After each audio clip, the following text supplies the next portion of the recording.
Panglima Jila. Gila. Tidakkah engkau sedih? Tidakkah engkau meratapi nasib-nasib wargamu di Kalimantan ini? Nasib masyarakatmu. Engkau seharusnya mempertimbangkan semua tindakanmu. Semua kebijakan-kebijakanmu. Ingat, IKN itu dalam jangka masa panjang. Dan orang akan berbondong-bondong datang. Dan pasti tentunya pembuatan hutan terus berkelangsungan. Nah, terus berkelangsungan, terus menyebar dan habislah hutan kita Kalimantan, tanah ampah kita Kalimantan. Habis semuanya. Sama yang seperti yang terjadi di Jakarta sana. Apa yang ada di sana pohon? Nah, tentu semuanya itu harus dipertimbangkan. Semuanya itu harus dipikirkan. Sementara kan kamu tahu, orang-orang kita Dayak ini sudah tertindas oleh PT Perkebunan Kelapa Sawit di mana-mana, di setiap daerah pelosok Kalimantan ini, demo sana sini, demo sana sini. Apakah kamu tidak memikirkannya? Hah? Semuanya itu harus kamu pikirkan loh.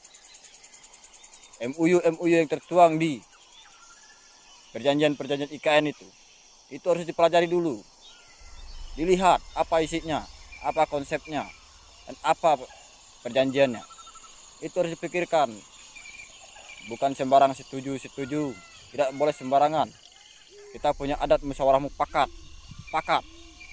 Pakat seluruh tokoh-tokoh Dayak, tertua Dayak yang ada di tanah Kalimantan ini. Itu cara yang benar. Kalau setuju, kalau menguntungkan untuk warga Dayak, boleh-boleh saja itu disetujui. Bahasa pemerataan pembangunan itu hanya bahasa kiasan politik. Jadi jangan terlalu dipercaya. Toh sudah selama ini Indonesia merdeka, masih saja kita seperti ini. Jalan belum hitam, lumpur kepayak, sampai ke pelosok. Masyarakat nangis meragang di jalan, anak-anak susah mau sekolah. Apa yang udah meratakan? Bangun dulu manusianya, SDM-nya. Bangun jalan-jalan transportasi untuk keluar masuk orang-orang, anak-anak yang bisa bersekolah, yang bisa berpendidikan tinggi. Itu cara yang benar. Itu drop IKN itu, bangun apanya? Sama juga menghancurkan, bukan membangun, menghancurkan. Habis semuanya. Cukup itu batu bara tuh. Cukup itu pembalakan kayu bala itu. Cukup itu perkebunan sawit. Itu sudah sangat merusak. Tolong dipikirkan lah. Adil katalino bacuramin kak saruga basengat kak jubata. Arus. Saya tetap teguh pada prinsip saya dan tetap menolak pembangunan IKN di Kalimantan dan pemindahan IKN di Kalimantan. Begini loh saudara, yang harus kita pikirkan semua yang ada di Kalimantan, masyarakat Dayakku yang aku cintai, yang aku bangga-banggakan, yang aku agung-agungkan. Jadi efek dari pembangunan IKN, dampaknya itu sangatlah besar. Karena apa? Kita harus memandang ke depan, jauh ke depan. Yang harus kita pandang ke depan. Nah, kita sudah melihat semua yang terjadi di Jakarta. Penduduk aslinya tersingkirkan. Dan adat istiadat tradisinya habis. Begitu juga yang akan terjadi di tanah air kita yang kita cintai ini. Dengan kaya akan hasil alam, dengan kekayaan alam, kita bisa bertahan hidup. Jadi hutan itu adalah kekayaan alam kita yang kita miliki, dan kita bertahan hidup dari hasil alam di Kalimantan. Itulah umumnya kita orang Dayak, seperti itu. Adat istiadat kita, tradisi kita dengan sendirinya dia akan terkikis. Dan generasi-generasi kita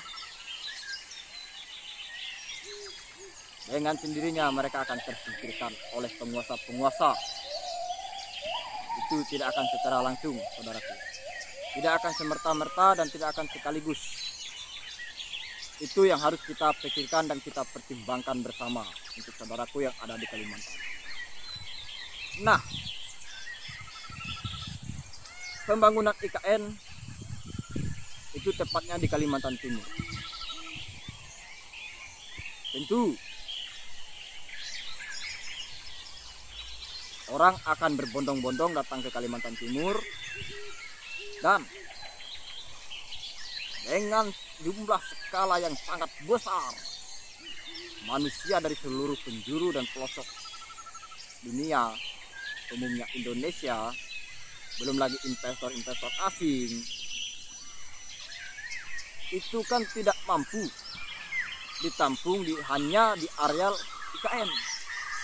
Tentu mereka akan menyebar dan terus merambah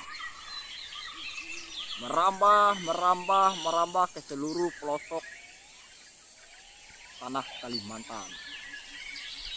Dengan sendirinya, ya, paru-paru dunia ini,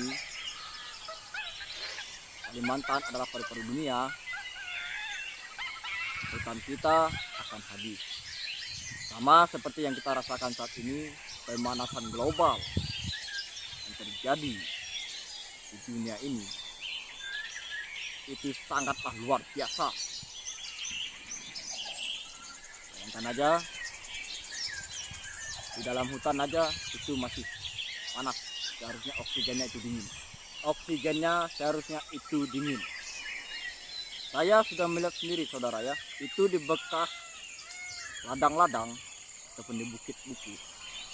Saya sudah menyaksikan sendiri dengan mata kepala saya. Itu tanah di bukit-bukit itu padahal kan seharusnya itu dingin. Itu retak-retak pecah-pecah, hanya kemarau berapa minggu saja. Itu loh. Nah, kembali ke jumlah penduduk, itu dia akan terus menyebar, saudara.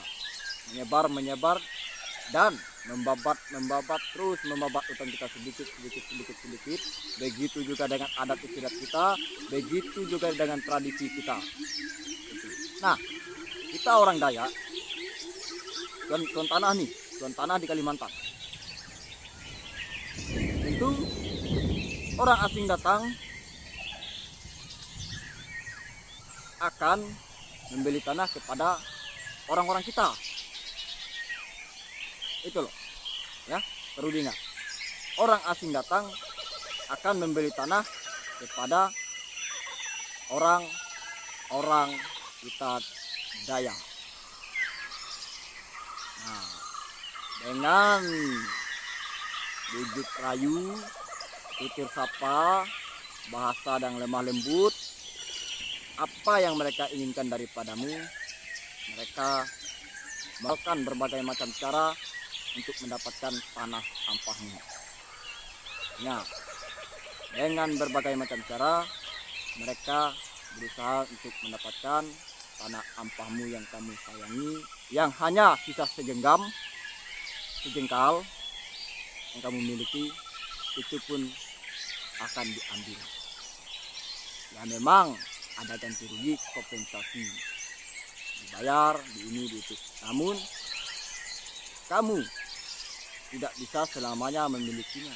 Kenapa? Itu sudah dibeli orang lain. Habislah tanahmu, habislah hutan kita. Dengan kan secara tidak langsung adat istiadat kita pun habis.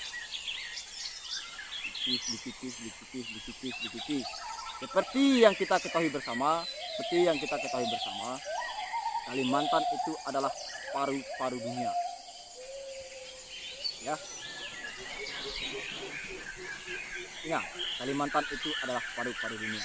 Saya dengan tegas pada prinsip saya menolak pembangunan IKN demi menyelamatkan seluruh, demi menyelamatkan seluruh umat manusia yang ada di muka bumi ini. Seperti itu.